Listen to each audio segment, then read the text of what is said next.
Sand grinds into open wounds long before a fighter ever falls in the pit. Beneath the grand, blood-soaked sands of the Orion Arena, survival isn't a victory, it is merely a delayed execution. For Logan Mercer, the iron doors groaning open was just another Tuesday. He didn't look up from his corner of the dim, concrete-holding cell. He was too busy working a dense knot out of his scarred shoulder, pressing his thumb into the muscle until it burned. In the underbelly of the Coliseum, curiosity was a liability. The guards usually brought nothing but misery, cheap rations, or another corpse waiting to happen. But tonight, the footsteps echoing down the corridor were wrong. There were too many heavy boots, and among them, the frantic, scraping drag of someone fighting a losing battle against gravity. "Get in there, Your Highness." The brutal voice belonged to Briggs, the head warden, a massive brute who smelled perpetually of sour wine and ozone. A sharp impact followed. Flesh hit stone hard, accompanied by the distinct tear of high-end, luxury fabric. The heavy iron door slammed shut, and the magnetic locks engaged with a heavy, final thud. Logan finally opened a single eye. The cell was lit only by a flickering sodium bulb in the corridor, but it was enough to see the new meat. It was a woman, curled on her side, coughing violently as the arena dust settled around her. She was tall, with the slender yet dense build typical of the Orion Empire's ruling class. Her dress, or what was left of it, was a deep, shimmering blue laced with silver threading that caught the miserable light. It was an absurd garment for the pits.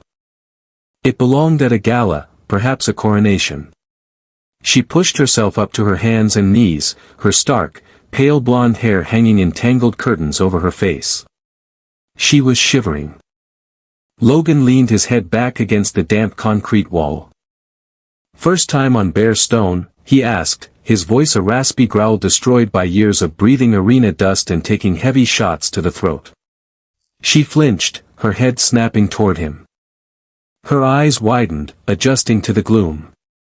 She hadn't realized she wasn't alone. "Who are you?" she demanded. Her voice was steady, though it lacked the imperious, royal edge she was clearly trying to force into it. "Just a guy waiting for Tuesday," Logan said, shifting his weight. The heavy iron shackle around his left ankle clinked heavily against the floor. "You're Serena." She froze. "Everyone knows you," Logan shrugged, reaching beside him to pick up a dented tin cup of tepid, metallic water.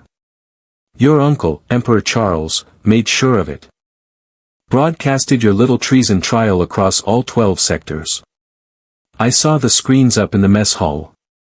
You supposedly plotted to poison him. Which is stupid. If you wanted him dead, you would have used a thermal charge. Poison is a coward's game.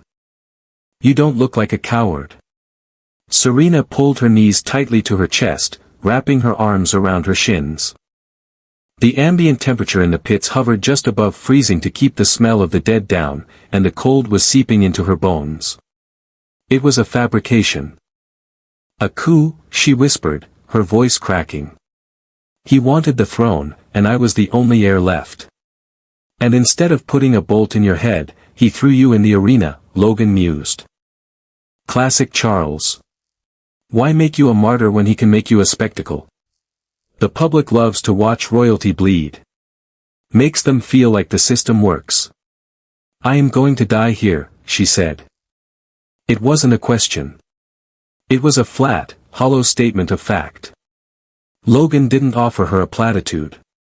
He didn't tell her it was going to be okay. He wasn't a hero, and he certainly wasn't a liar. "Yeah, you probably will," he said bluntly. "Most people do. The average lifespan of a fresh drop is about 4 minutes once the gate goes up." Serena looked down at her hands. Dirt was already ground beneath her manicured nails. "How long have you been here?" 3 years. Her eyes widened. 3 years in the Orion Coliseum was a statistical impossibility. The arena chewed through life with industrial efficiency. "You are human," she noted, her voice trembling. "Your species is fragile." Logan let out a dry, hacking laugh that scraped against the concrete walls. Fragile. Right. That's what the recruiters said when they pulled me off a freighter in the outer rim. Look at the soft skin, look at the lack of natural armor. What they didn't account for is that humans are stubborn. We don't know when to die. We're like roaches. You step on us, and we just figure out a way to bite through the sole of your boot. He tossed a coarse, woolen blanket across the cell. It landed near her feet, smelling strongly of old sweat and iodine. Wrap up, Logan ordered, closing his eyes again. Tomorrow, they're going to make you bleed. You'll want your body warm when it happens. Cold muscles tear. Serena looked at the filthy blanket, then at her ruined gown. The old her, the princess, would have burned the fabric before letting it touch her skin. But the cold was real, and the terror was worse. She pulled the blanket tightly around her shoulders. "Thank you," she whispered. Logan didn't answer. He was already focusing on his breathing, sinking into the shallow, restless sleep of a man who knew he had to kill just to see the next sunset. The heavy klaxon rang at exactly 0500. It wasn't a bell, it was a bone-rattling electronic screech designed to shock the nervous system awake. Logan was on his feet before the sound even faded, stretching his legs and rolling his neck until his vertebrae popped in sequence. Serena jerked awake, tangled in a heavy blanket, her eyes darting around the cell in a raw, disoriented panic. "Up," Logan said flatly. He stepped to the bars as the magnetic locks disengaged with a violent metallic screech. Guards in heavy, tactical riot gear stood in the hall, their stun batons humming with a low, angry blue light. Warden Briggs walked down the center of the corridor, a digital data pad clutched in his thick hand. He stopped directly in front of Logan's cell, peering past the Gladiator to the terrified woman on the floor. "Look at her," Briggs sneered, a cruel grin spreading across his face. "The pride of the Empire smells like fear and piss already. Today's a special day, Mercer. The Emperor himself is in the royal box. He wants a show. They all want a show." "Briggs," Logan said, his voice entirely devoid of emotion. "Who am I fighting?" "You aren't just fighting, Mercer. You're babysitting," Briggs chuckled, tapping his data pad. "Tandem bout. Chain rules." Logan's jaw clenched. The muscles in his neck stood out like thick cords. "No. I fight alone. You know I fight alone. Not today you don't." Briggs nodded to the guards. Two of them stepped into the cell, grabbing Serena by her arms and hauling her to her feet. She struggled, kicking out, but they were far too strong. They dragged her out into the hall. A third guard tossed a heavy steel rig onto the floor. It was a pair of brutal iron cuffs connected by a thick, heavy chain exactly 4 feet long. "Lock up," Briggs commanded.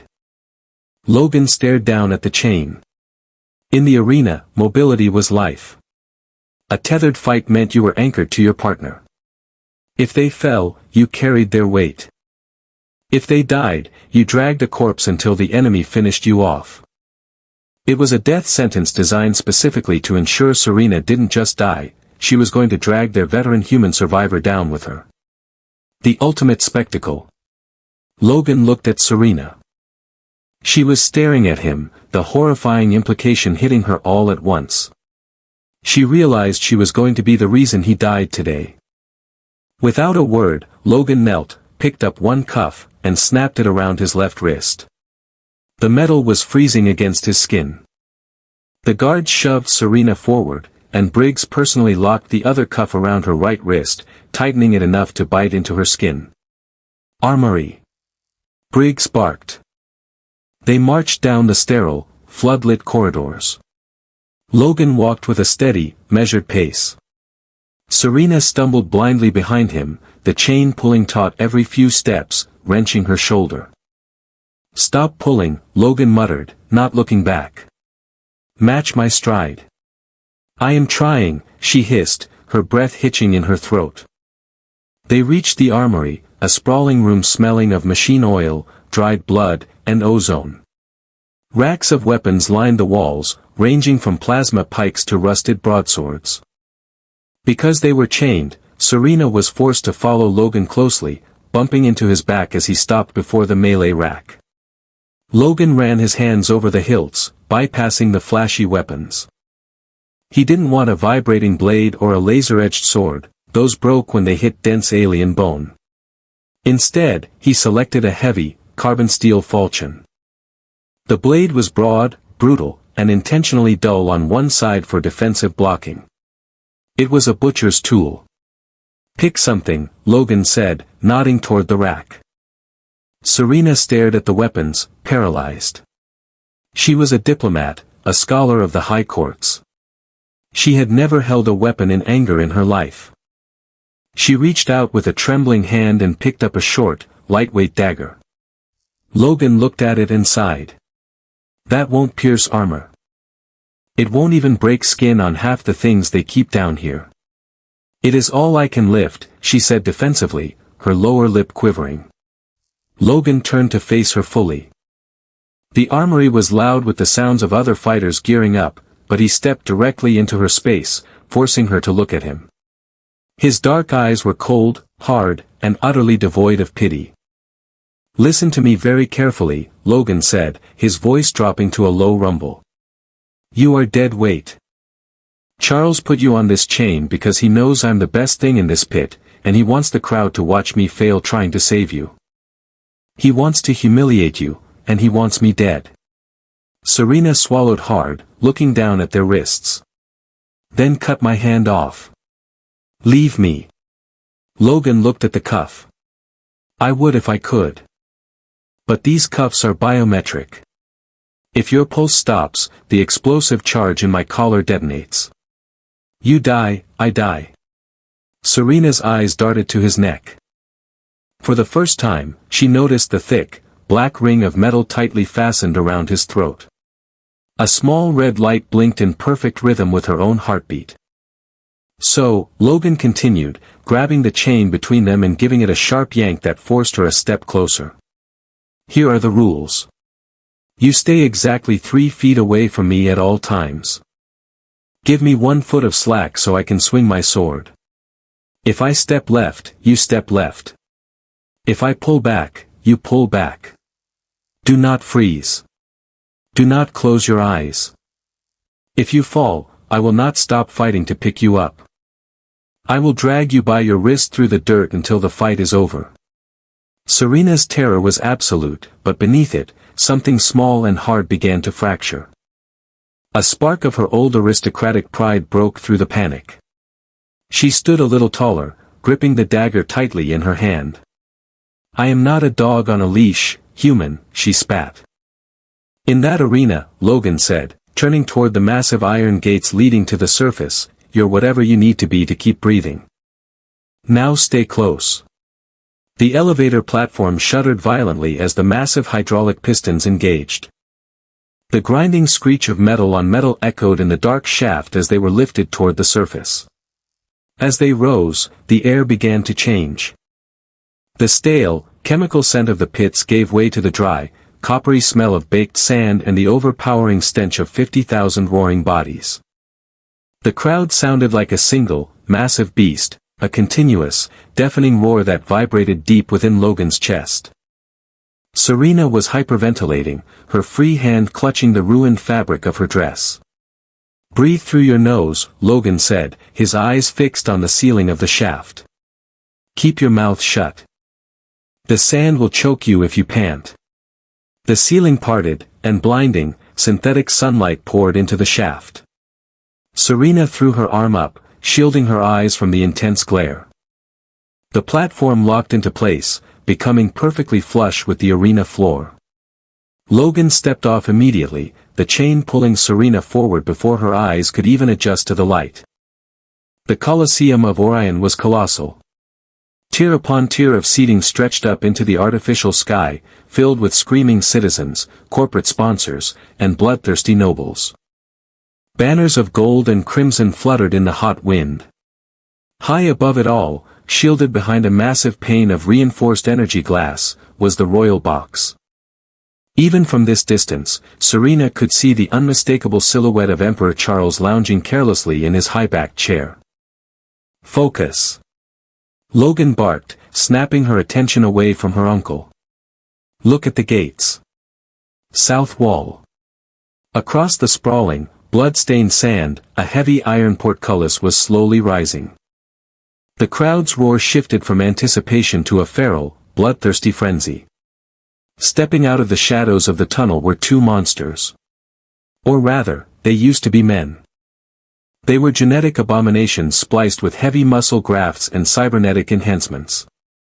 They stood nearly 7 feet tall, their skin a mottled, sickly gray crisscrossed with thick, pulsing black veins. One held a massive, spiked warhammer, the other gripped a dual-bladed staff. "The twins," Logan muttered, shifting his grip on his falchion. "Heavy hitters. Slow, but if they connect, you're paced. What do we do?" Serena's voice was barely a whisper over the deafening noise. "We survive. Do not pull the chain." The twins didn't charge. They advanced at a slow, heavy march, relishing the sheer terror they usually inspired in their victims. The one with the hammer pointed his weapon directly at Serena, letting out a wet, guttural laugh. Logan didn't wait for them to dictate the pace. "Move," he shouted, sprinting to the right. Serena stumbled, but caught her footing, running desperately to keep the chain from snapping taut. Logan angled away from the hammer wielder, rushing the monster with the staff. He closed the distance faster than the massive brute expected. The staff came swinging down in a vicious, sweeping arc. Logan ducked beneath it, the air rushing over his scalp as the blade passed inches from his head. He drove his shoulder hard into the brute's midsection, swinging his heavy falchion in a tight, brutal chop aimed at the knee. Steel bit deep into enhanced flesh. The brute roared in pain, staggering back. But Logan had miscalculated. He tried to pivot to follow up with a strike to the neck, but the chain suddenly jerked hard. Serena had frozen. The hammer wielder had flanked them, and Serena, paralyzed by the sheer size of the monster bearing down on her, had planted her feet. The sudden, unexpected anchor threw Logan entirely off balance. The brute with the staff recovered instantly, swinging the heavy butt of his weapon forward. It caught Logan squarely in the chest. The impact sounded like a car crash. Logan was launched backward, his feet leaving the sand. He hit the ground hard, gasping for air as the breath was violently forced from his lungs. The momentum yanked the chain, violently pulling Serena off her feet and dragging her through the hot sand right toward him. Logan tasted copper. His ribs screamed in agony. He rolled onto his side just as the massive warhammer came crashing down exactly where his head had been a fraction of a second before. Sand exploded like shrapnel, stinging his face. "Get up!" Logan roared, kicking blindly at the hammer wielder's shin as he scrambled to his feet, pulling Serena up with him by the chain. They were back to back now. The twins were circling them like vultures. "I told you not to freeze," Logan spat, wiping blood into the sand. "I didn't mean to." Serena cried, her small dagger raised defensively, her hands shaking so violently the blade vibrated. The brute with the staff charged Logan again. This time, Logan didn't rush in. He stood his ground, waiting for the swing. The staff came in a brutal horizontal sweep. Logan parried it with the flat of his blade, the sheer force of the blow driving him down to one knee. While Logan was pinned, the hammer wielder stepped right past him, raising his massive weapon high above his head, aiming a fatal blow straight for Serena. Logan couldn't reach him, he was locked in a weapon bind with the first brute. If he let go, he'd be decapitated. "Serena, drop!" Logan screamed. Serena didn't drop. Panic gave way to raw, cornered instinct. Instead of falling backward, she lunged forward. She ducked low under the massive arms of the hammer wielder, crossing the space between them as fast as her legs could carry her. As she moved, the 4-foot iron chain connecting her to Logan pulled drum-tight, directly across the hammer wielder's shins. The monster, entirely focused on his downward strike, never saw the tether. He stepped forward into the taut iron chain. His massive momentum betrayed him, his legs were violently swept out from under him, and he crashed face-first into the sand with earth-shattering force. The heavy warhammer slipped from his grip, landing uselessly a few feet away. Logan saw the opening instantly. He violently shoved the staff away, using the momentum to spin on his heel. He brought his heavy carbon steel falchion down in a devastating arc, burying it deep into the back of the fallen hammer wielder's neck. The brute went completely limp. "One down!" Logan shouted. The remaining twin bellowed in pure rage at the sight of his brother falling. He abandoned all defense, charging Logan with a wild, desperate overhead strike. Logan wrenched his sword free from the dead man's spine. "Pull back," he yelled at Serena. This time, she listened perfectly. She scrambled backward, giving Logan the exact slack he needed. Logan stepped inside the wild swing, letting the heavy staff crash into the sand beside him. He drove the sharp point of his falchion upward, right under the brute's armored rib cage, piercing his heart. The monster stood frozen for a second, his eyes wide in shock, before collapsing backward into the sand, tearing the sword completely from Logan's grip. A sudden, dead silence descended on the immediate sand, though the crowd in the upper tiers was absolutely losing their minds, screaming in a mix of fury and exhilarated shock. Logan stood there, his chest heaving, blood dripping from his nose and chin. He looked down at his hands, then followed the chain with his eyes. Serena was on her knees in the dirt. Her pristine blonde hair was matted with sand and blood, her elegant dress was completely ruined, soaked in sweat and grime. She was staring at the dead monster before her, her breathing ragged. She looked up at Logan, waiting for the reprimand, waiting for him to tell her how she had almost gotten them killed. Logan wiped the blood from his mouth with the back of his chained wrist. "Nice trip," he grunted, reaching out to rip his falchion from the dead brute's chest. Serena blinked, wiping her own face with a trembling hand. A slow, exhausted realization washed over her. She was alive. They were alive. The crowd's roar shifted. They were no longer demanding their heads, but chanting the only thing that truly mattered in the Coliseum: survival. The ride back down the elevator shaft was always worse than the ride up. On the way up, the adrenaline made you feel immortal. On the way down, your body presented the bill. The hydraulic elevator groaned as it sank back into the subterranean gloom. The deafening roar of the crowd faded into a muffled, distant thunder, replaced by the rhythmic clank of chains and the harsh hum of the floodlights. Logan slumped heavily against the metal grating of the elevator wall. He didn't sit down. If he sat down now, his muscles would lock up, and he might never stand again. He pressed his forearm against his ribs, testing the damage. 2 broken, maybe 3 cracked. Breathing felt like dragging broken glass through his lungs. Serena stood in the center of the platform, staring blankly at her hands. They were caked in dried sand and the thick, black blood of the genetically modified twins. She wasn't crying, but she was shivering violently as shock began to set in. The platform locked into place at the bottom of the shaft. Warden Briggs was waiting for them, flanked by 4 guards with stun rifles raised. Briggs looked at Logan, then at Serena, his thick face flushed with pure irritation. He had clearly lost a massive amount of money on the bout. "Back to the cell," Briggs ordered sharply. Logan didn't move. He held up his left wrist, rattling the heavy iron chain that tethered him to the princess. "Take it off, Briggs. The fight's over." Briggs smiled, a small, ugly expression. New directive from the royal box, Mercer. The Emperor found the tandem dynamic highly entertaining. The tether stays permanently. Logan's jaw tightened. "She'll drag. She needs to sleep. I need to sleep. The chain will strangle one of us in the dark." Then I suggest you learn to sleep close to one another, Briggs replied smoothly, gesturing with his baton. Move. Logan looked at the guards. 4 rifles, a tight corridor, and 0 cover. He swallowed his anger, let his shoulders drop, and walked forward. The chain pulled taut. Serena stumbled after him, her legs finally giving out as she crossed the threshold into the holding block. Logan felt her weight drop. Instead of dragging her, he stopped and turned back. He grabbed her firmly by the upper arm, hauling her back to her feet with a sharp jerk. Walk, he muttered under his breath.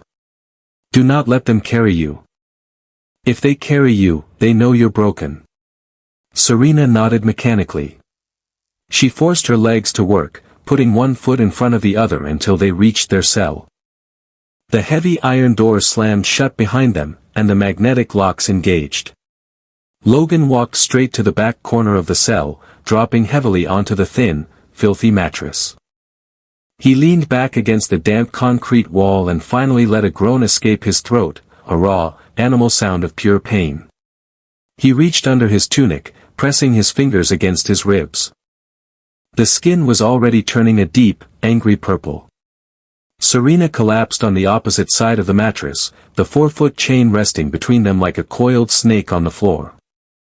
I killed him, she whispered, her voice completely hollow.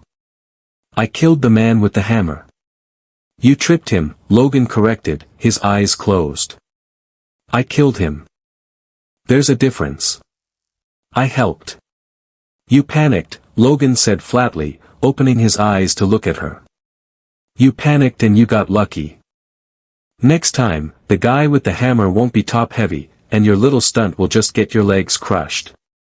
Serena bristled, the shock receding to leave behind a sharp, defensive edge. I kept us alive. You told me not to freeze, and I didn't. You broke the distance rule, Logan countered. I told you to stay 3 feet back. You closed the gap. If I had swung a second earlier, I would have taken your head off. Logan sat forward, wincing as his ribs shifted painfully. He reached for a small, rusted tin box tucked beneath the mattress. Inside was a roll of medical tape smelling strongly of ammonia. He stripped off his ruined tunic.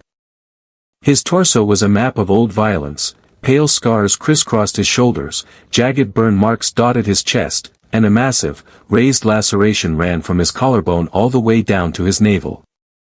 He bit off a piece of the tape and started tightly wrapping his ribs, binding them to restrict movement. Serena watched him, the sheer volume of scar tissue staggering her. He looked less like a man and more like a patchwork quilt of survival. Can you reach? She asked quietly.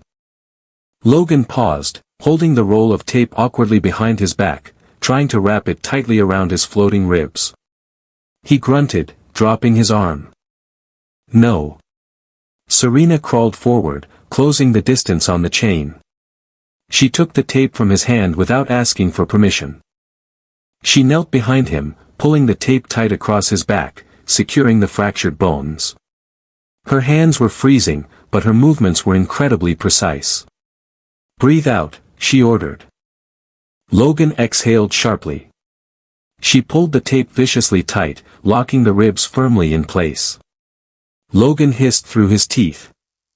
Your uncle wants to break your mind before he breaks your body, Logan said, his voice strained. That's why you're still on this chain. He wants you to smell the sweat, feel the cold, and watch me bleed. He wants you to realize that your royal blood means absolutely nothing down here. Serena tied off the tape and sat back.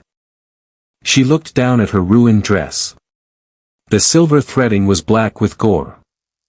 With a sudden burst of resolve, she gripped the hem of the heavy fabric and tore it, ripping away the cumbersome trailing skirts until the dress ended just above her knees. She tied the torn fabric strips tightly around her forearms to act as crude bracers. My uncle is a fool, Serena said, her voice dropping the tremble it had carried all day. He thinks degrading me will make me weak. He thinks stripping me of my title strips me of my mind. He forgot that I spent 20 years navigating the imperial court. I know how to survive monsters. I just never had to fight them with my hands before. Logan looked at her. Really looked at her. Beneath the dirt, the bruised skin, and the matted hair, there was a cold, calculating intelligence staring back at him.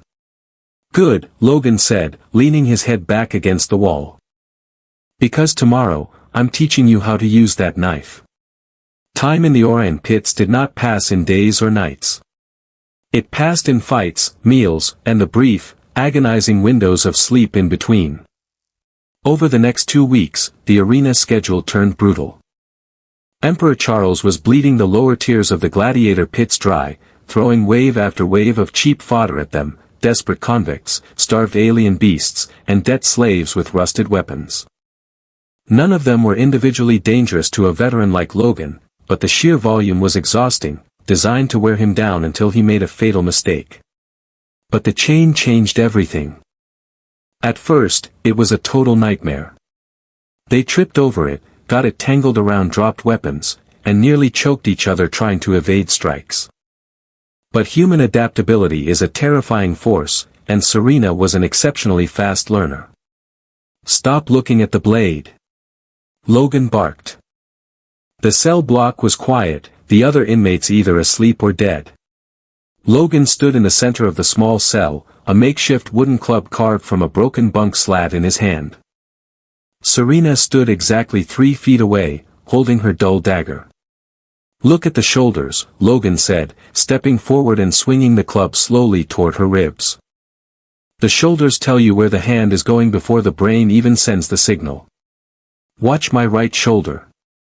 He swung again. Serena watched his shoulder dip, anticipated the arc perfectly, and stepped deep inside his guard, bringing her dagger straight up toward his neck. Logan didn't block it. Instead, he pulled his left arm back violently. The chain snapped taut, jerking Serena entirely off balance and dragging her backward to the floor before her blade could even graze him. She hit the ground hard. Dead, Logan said simply. Serena sat up, rubbing her wrist where the iron cuff bit into her skin. You cheated. We were doing close-quarters drills. The chain is part of the drill, Logan countered, offering his chained hand to pull her up. You keep treating it like a penalty. Treat it like a weapon. It has weight. It has tension. If I pull, you use that momentum. If I push, you give me slack. We are a fulcrum. Serena took his hand, hauling herself up. She was noticeably thinner than she had been a fortnight ago. The rations were essentially tasteless gray paste, devoid of any joy but packed with enough protein to keep their muscles from eating themselves. She had completely lost the soft, aristocratic curve of her jawline. It was sharp now. Dangerous. Again, she said, raising the dagger. Logan smiled, a rare, genuine expression that transformed his scarred face. Take a break, princess. Your grip is getting sloppy. You hold that knife any looser, you'll drop it when you hit bone. Serena sighed, letting her arm fall. She walked to the small water basin in the corner and splashed freezing water on her face. Don't call me that. Princess. The title died the moment Charles threw me down that shaft. Logan sat on the edge of the mattress, resting his forearms on his knees. Fair enough. What do you want me to call you? Serena is fine. Just Serena. She dried her face with the rough woolen blanket. You never told me why you were on that freighter in the Outer Rim. The one the recruiters pulled you off of. Logan was quiet for a long moment, staring at the dirt-packed floor between his boots. Down here, personal history was a currency rarely traded, it made you vulnerable. But they had bled together. They shared a strict 4-foot orbit. The old rules were fraying. I was running, Logan said softly. Earth is complicated. We've been expanding so fast, setting up colonies on rocks that barely have atmospheres. I was born on a mining colony on Erin. Deep core drilling. It's a miserable place. Dark, cold. The company that ran the rigs owned us. Generational debt. You were born owing them for the air you breathed. Serena sat beside him on the mattress, leaving just enough slack in the chain so it rested quietly on the floor. She listened silently. When I was 20, there was a strike, Logan continued, his voice entirely devoid of emotion, stating facts like a ledger. We shut down the main drill. Demanded better filters for the scrubbers because kids were dying of black lung before they hit 10. The company didn't negotiate. They sent in private security. Mercenaries. Logan turned his hands over, looking at his scarred knuckles. I fought back. Killed 3 of them with a rock drill. Got my brother killed in the crossfire. After that, I couldn't stay. Slipped onto a cargo hauler. Spent 5 years bouncing from port to port doing muscle work until the Orion Syndicate caught me sleeping in a docking bay. I am sorry, Serena said. It wasn't an empty platitude, it carried the heavy weight of someone who finally understood what it meant to lose everything to a massive, uncaring system. Don't be. Earthmen are born to die in the dirt. At least here, the dirt has an audience. Logan lay back on the mattress. Get some sleep. Briggs was grinning when he walked the perimeter today. That means tomorrow is going to be bad. Serena lay down beside him, staring up at the concrete ceiling. She felt the slight tug of the chain as Logan shifted in his sleep. It no longer felt like a tether dragging her down. It felt like an anchor, keeping her from drifting away into the dark. The arena floor was a complete swamp. Overnight, the engineering crews had flooded the sand, churning it into a thick, clinging mud that reached halfway up Logan's shins. Scattered across the vast arena were thick, rusted iron pillars, driving deep into the muck like dead trees in a mechanized forest. The sky above the Coliseum was overcast with artificial storm clouds, raining a constant, chilling drizzle down on the fighters. The crowd was absolutely deafening, stamping their feet in unison to create a low, rumbling earthquake that vibrated through the mud. High above, Emperor Charles sat in the royal box, leaning forward with a cruel smile playing on his lips. Today was not a day for brute force, today was a day for precision. The heavy iron gates on the far side of the arena shrieked open. Nothing came out. Logan stood perfectly still, his boots sinking into the mud. He held a mid-length broadsword today, sacrificing the heavy chopping power of his usual falchion for raw speed. Serena stood right behind his shoulder, a serrated hunting knife gripped tightly in her hand. She watched the dark opening of the gate. I don't see anything, she whispered. Keep your voice down, Logan ordered softly. Watch the water. Look for ripples. A shadow suddenly detached itself from the gloom of the tunnel.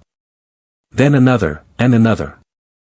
They stepped into the rain, moving with a terrifying, silent grace. They were jackals, biomechanical predators roughly the size of large wolves, but completely covered in sleek, black armor plating. Their spines were lined with razor-sharp quills, and their heavy jaws hummed with the high-pitched whine of thermal-edged teeth. There were 4 of them. Pack hunters, designed to separate, surround, and slaughter. Back to the pillar, Logan commanded, stepping backward through the mud. Do not let them get behind us. Serena matched his steps perfectly, keeping the chain loose but ready. They backed up until Logan's shoulders hit the cold iron of a central pillar. The jackals fanned out. They didn't roar, and they didn't charge blindly. They communicated with sharp, clicking sounds, coordinating their attack. 2 circled to the left, wading easily through the mud, their wide, padded paws keeping them from sinking. The other 2 held the center, lowering their heads, their mechanical eyes glowing a dull, hateful red. They're going to rush the flanks to pull us apart, Logan said, his breathing steady. When the left one jumps, I'm going to step right. You hold your ground. Let the chain go tight. Understood? The clicking suddenly stopped. Silence hung in the damp air for a fraction of a second. Then, they moved. They were impossibly fast, the mud didn't slow them down at all. The two jackals in the center charged straight for Logan, while the two on the flank bolted directly toward Serena. Logan swung his broadsword in a wide, horizontal arc, forcing the center jackals to dive back to avoid being decapitated. But it was a feint. The real attack was on Serena. A jackal's lunged from her left, its thermal jaws snapping open, radiating intense heat. Now! Logan yelled. He didn't swing again. Instead, he lunged violently to the right, throwing his entire body weight opposite of the attacking beast. Serena planted her feet firmly in the mud and dropped to one knee. The heavy iron chain connecting their wrists snapped tight with the force of a steel cable. It rose from the mud, catching the lunging jackal squarely across its mechanical throat midair. The momentum of the beast's leap, combined with Logan's massive counterweight, crushed its windpipe instantly. Sparks showered into the rain as the chain sheared right through the armor plating. The jackal hit the mud, choking and sparking, completely neutralized. 1. Logan shouted, recovering his balance. But the pack adapted instantly. Seeing the trap, the remaining 3 jackals abandoned the flank and swarmed Logan all at once. One clamped its thermal jaws directly onto Logan's left forearm, his chained arm. The superheated teeth burned right through his leather bracer, searing the flesh beneath. Logan roared in pure agony, dropping his sword to punch the beast in the snout with his free hand, but the heavy armor plating shattered his knuckles. The other 2 jackals were circling rapidly behind him. He was pinned. Serena didn't freeze. The lessons in the dark had taken deep root.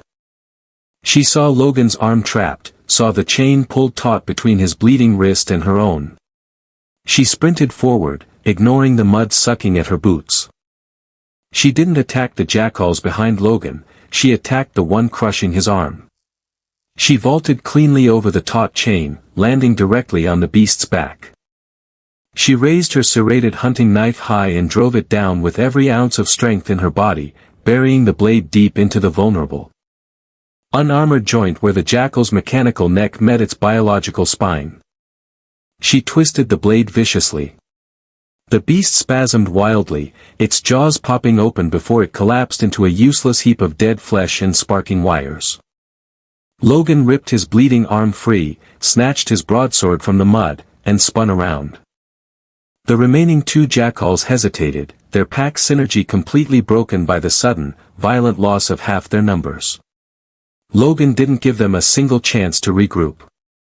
He charged, a terrifying scream tearing from his throat. He brought the sword down in a brutal vertical chop, cleaving clean through the skull of the closest beast. It fell twitching into the red-stained mud. The final jackal took one look at the human standing over its dead packmates, turned, and bolted back toward the gates. It didn't make it. Logan reached down, grabbed a heavy handful of mud, and hurled it at the fleeing beast to distract it. As it glanced back, Logan took 2 running steps and launched his broadsword like a javelin. The blade spun through the rain, striking true and pinning the jackal to the muck. The arena fell dead silent. The only sound was the steady hiss of the artificial rain and the crackle of destroyed cybernetics. Logan stood in the center of the carnage. His arm was bleeding profusely, the smell of burned flesh heavy in the air. Serena stood a few feet away, her hands completely covered in the oily black blood of the beast she had just killed. She was breathing hard, but she stood tall. Slowly, a sound began to build in the upper tiers of the Coliseum. It started as a low murmur, then swelled into a rhythmic, deafening chant. It wasn't a cheer for blood, it was a cheer of pure defiance. The crowd, the poor, the indebted, the citizens who came to watch the mighty fall, had found something else to worship. They were chanting a single word over and over, shaking the very foundations of the stadium: human. Human. Human. High up in the royal box, Emperor Charles slammed his fist violently against the reinforced energy glass, his face twisted in absolute fury. He had wanted a tragedy. He had wanted a public execution to secure his throne. Instead, he had accidentally forged a legend. Down in the mud, Logan turned to Serena. He looked at the dead beast at her feet, then at the knife in her hand. He clutched his bleeding arm, but a small, grim smile returned to his face. "Not bad, Serena," he said, his voice carrying over the roar of the crowd. She wiped the rain from her eyes, looking straight up at the raging emperor behind his glass shield. "We are going to kill him," she said calmly. Logan nodded, spitting blood into the mud. "Yeah. I think we are." The smell of burned flesh lingered in the damp air of the cell block long after the adrenaline had evaporated. Logan sat perfectly still on the edge of the cot, his left forearm resting on an upside-down rusted bucket. The thermal jaws of the jackal had cooked the muscle beneath. It wasn't bleeding anymore, the heat of the bite had instantly cauterized the vessels, but the necrotic tissue was a breeding ground for infection. In the pits, infection killed more fighters than blades ever did. Serena knelt beside the bucket, holding a flat piece of scrap iron she had spent the last hour heating over a sparking electrical junction box near the cell door. The iron was glowing a dull, angry cherry red. "Hold your breath," Serena said softly, keeping her eyes fixed entirely on the wound. "Just do it," Logan rasped, gripping his thigh with his right hand until his knuckles turned white. She pressed the glowing iron flat against the blackened edges of the bite. The hiss was sickeningly loud. Plumes of acrid white smoke curled upward. Logan's entire body went rigid, the cords in his neck straining violently against the black metal of the explosive collar, but he did not make a single sound. His jaw locked so tight his teeth audibly ground together. Serena held the iron there for 3 agonizing seconds before dropping it onto the concrete. Logan slumped forward, chest heaving as he pulled oxygen back into his lungs. Sweat poured down his face. "It is clean," Serena said, her voice shaking slightly as she wiped her hands on the remains of her dress. She was no longer a diplomat, she was a pit surgeon operating in the dark. "Thanks," Logan muttered. A heavy, rhythmic thumping suddenly echoed down from the ceiling. It sounded like distant thunder, but it wasn't weather. It was the crowd. 50,000 citizens were still up there, refusing to leave the stands. They were tearing the plastic seats from the concrete, throwing them into the muddy arena floor, and chanting their names. "Listen to them," Serena whispered, looking up at the cracked plaster above. "Charles is losing control."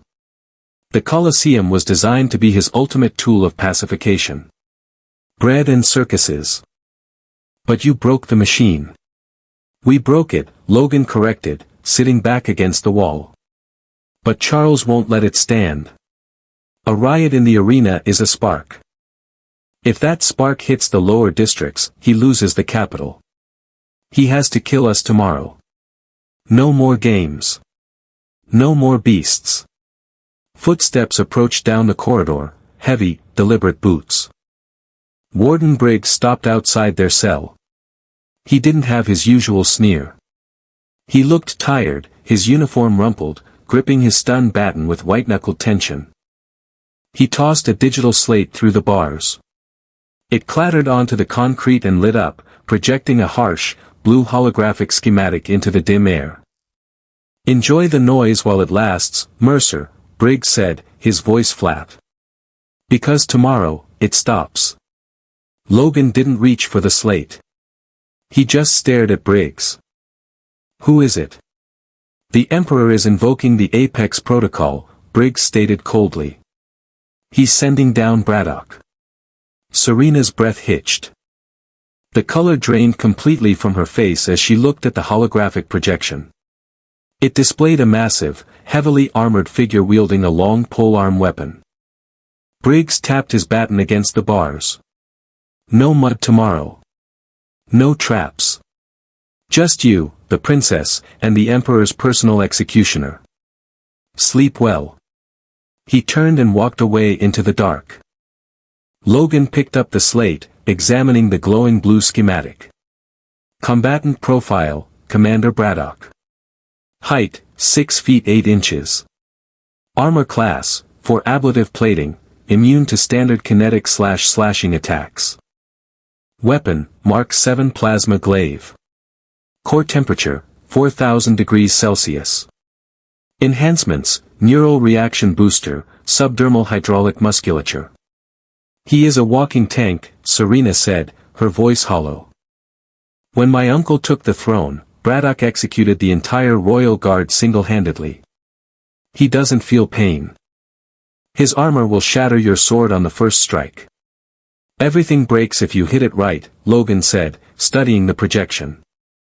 He zoomed in on the weapon, the plasma glaive, a heavy polearm with a blade of contained, superheated ionized gas.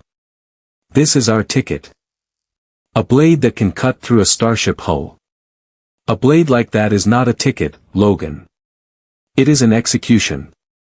Logan tossed the slate aside. He grabbed the heavy iron chain connecting their wrists and held it up. Iron melts at 1538 degrees Celsius. His glaive burns at 4000 degrees Celsius. If we can get him to strike the chain, we aren't tethered anymore. And the collars? Serena pointed to her neck. If the chain breaks, we can separate. But if Braddock kills me, your collar detonates.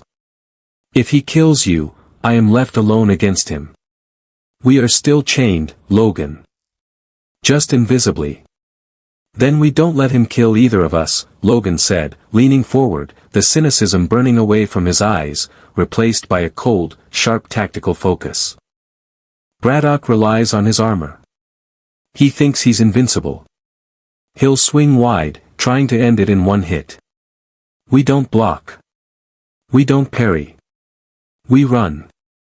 We exhaust him, and we use the geometry of the arena against him. Logan drew a rough circle in the dirt floor with his boot. The royal box. Where does it sit?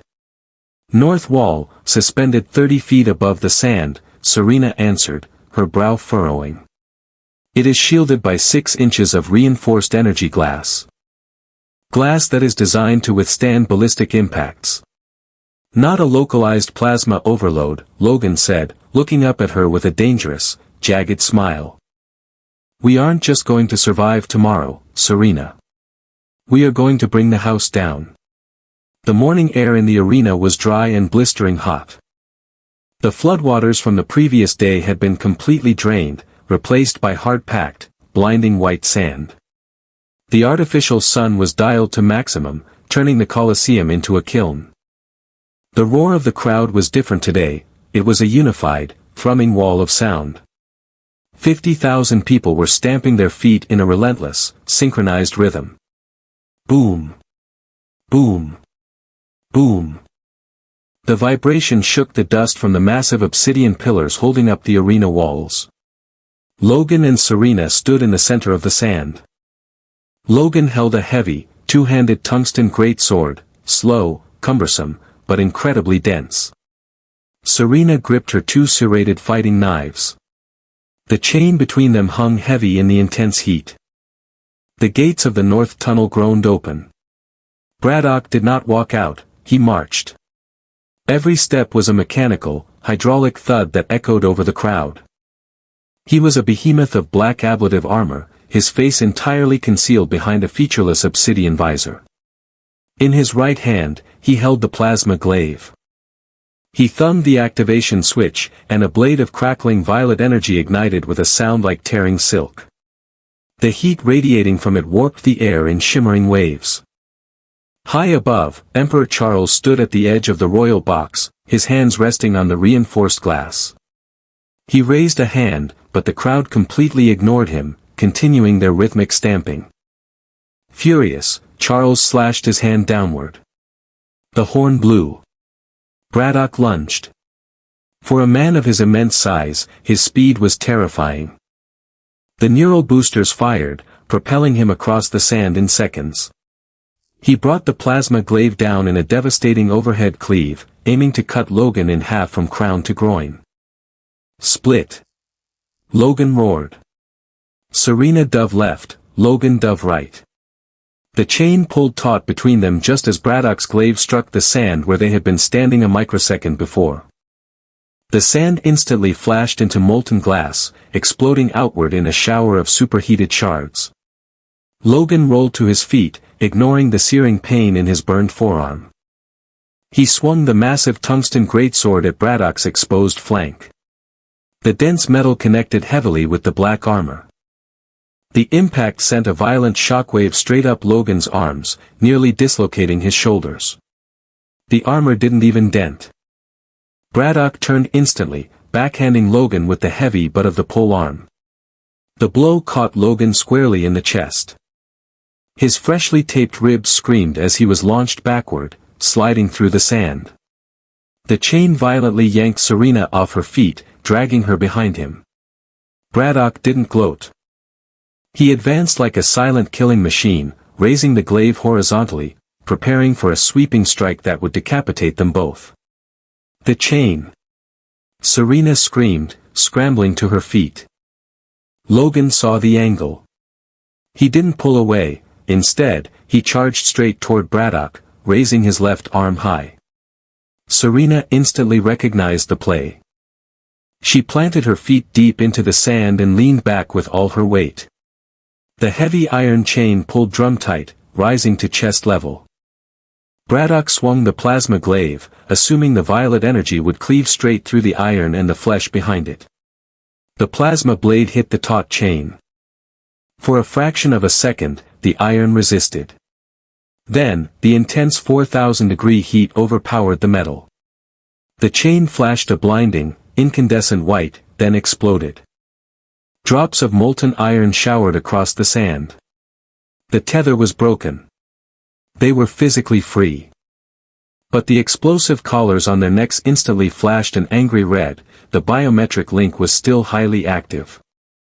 Braddock stumbled forward, his swing thrown wildly off balance by the sudden resistance and snapping of the chain. Logan dropped the heavy greatsword, stepped deep inside the executioner's guard, and drove his knee upward into Braddock's armored abdomen. It was like striking a solid concrete wall, but it successfully stopped the behemoth's forward momentum. Serena! Logan bellowed. Serena was already moving.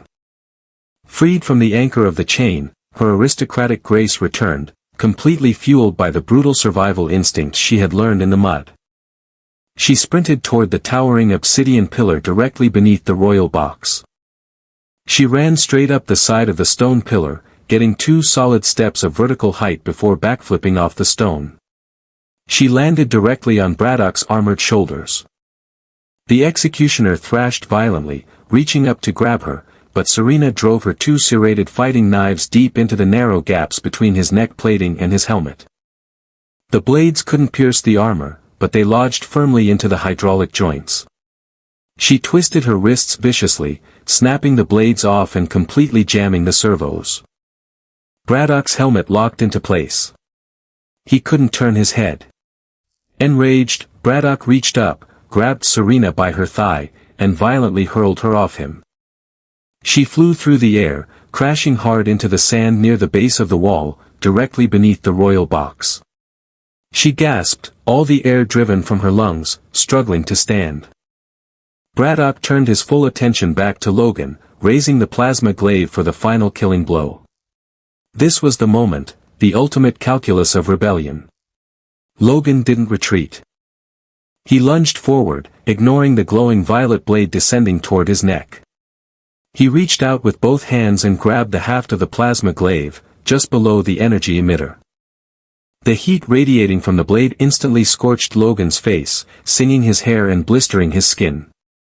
Braddock pushed down, Logan pushed up.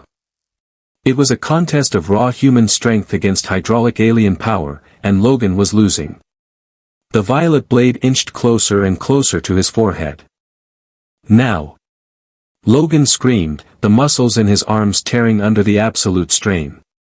Serena, kneeling in the sand beneath the royal box, didn't attack Braddock.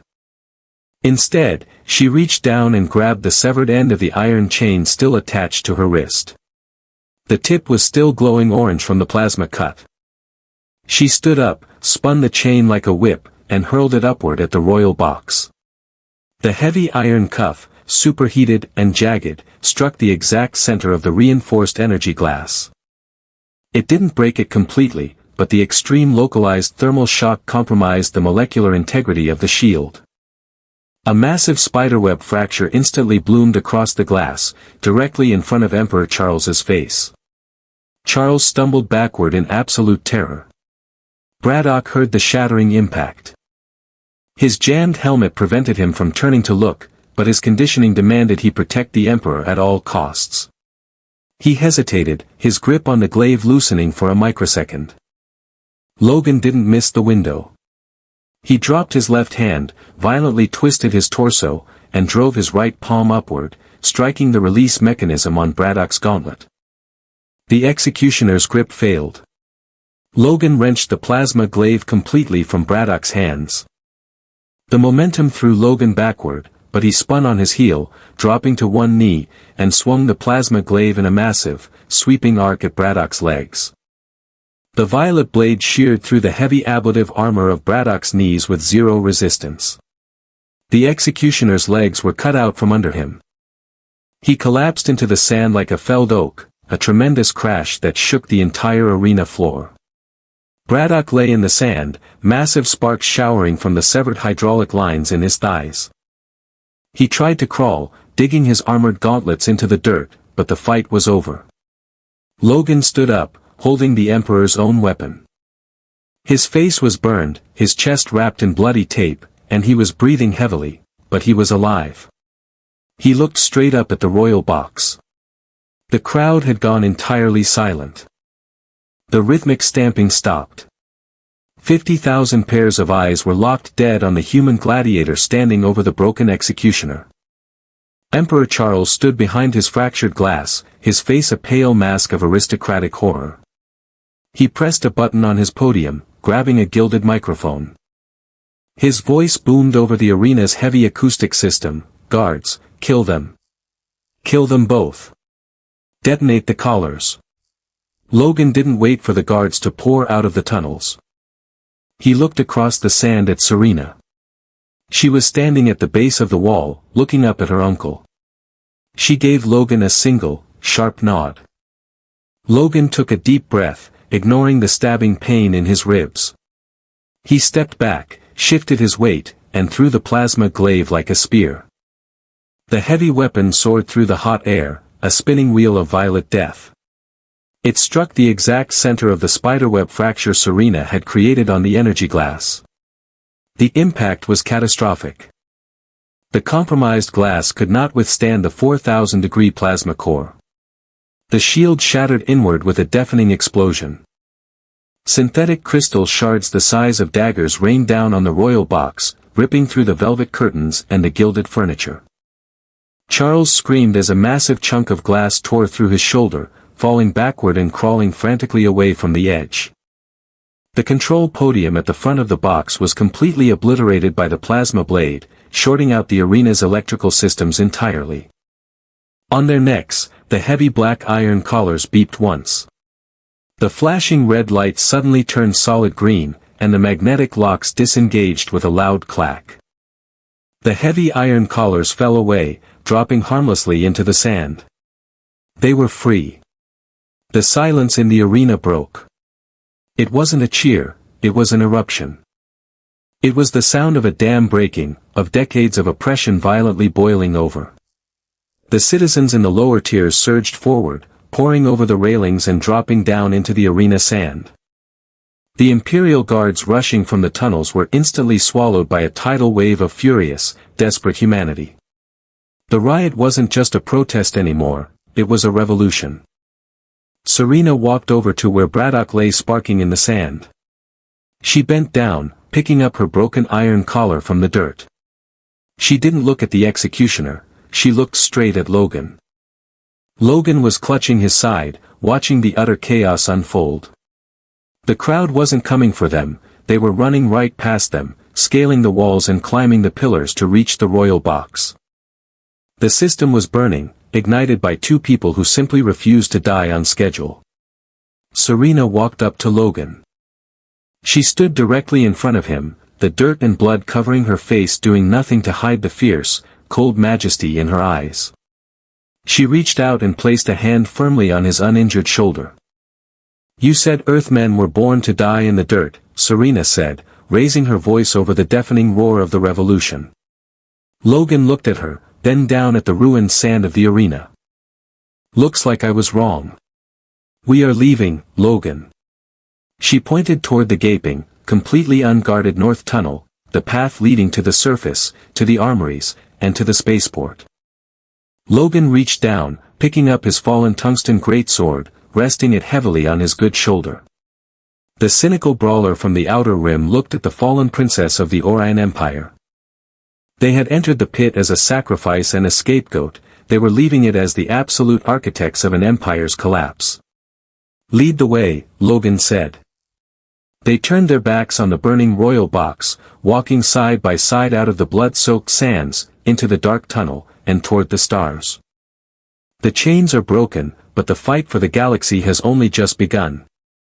Logan and Serena have shattered the Empire's grand illusion, proving that human grit and cold vengeance can bring down even the most untouchable tyrants.